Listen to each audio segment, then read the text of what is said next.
réflexion sur comment on va passer à l'échelle. La French Fab, elle est en train de vraiment prendre une prise de conscience que l'industrie n'est pas finie en France, par contre qu'il faut s'y investir. Je pense que je vois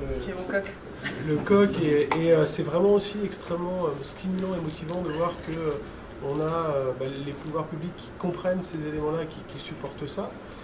Au milieu de tout ça, la tech et la fab, on a une filière électronique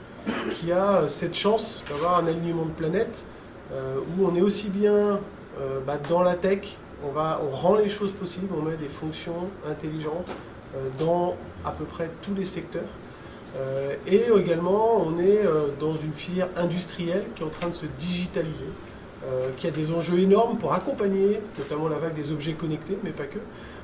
et qui doit se renouveler, qui est déjà à la pointe parce qu'elle est déjà très automatisée, et qui a face à elle des enjeux de digitalisation,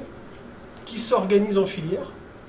Il y a eu beaucoup de chemin depuis le WEF. On a lancé je pense qu'on a stimulé aussi, grâce au WEF, qu'on a pu accueillir, le fait que c'était possible de changer d'air, de penser différemment, d'être ambitieux, aussi bien sur le registre tech que fab.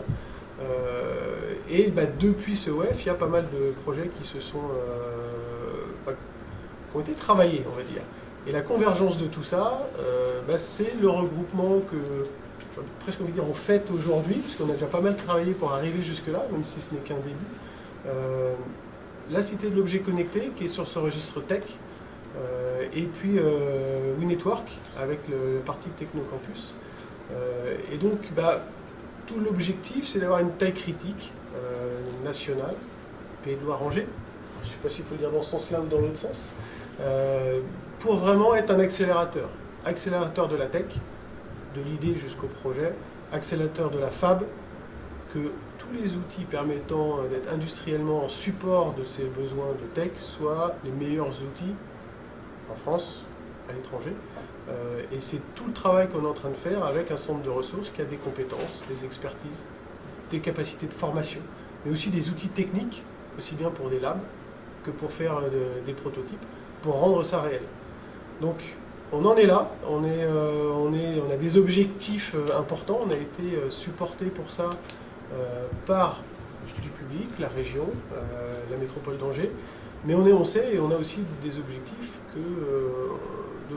d'avoir un équilibre entre le public et le privé.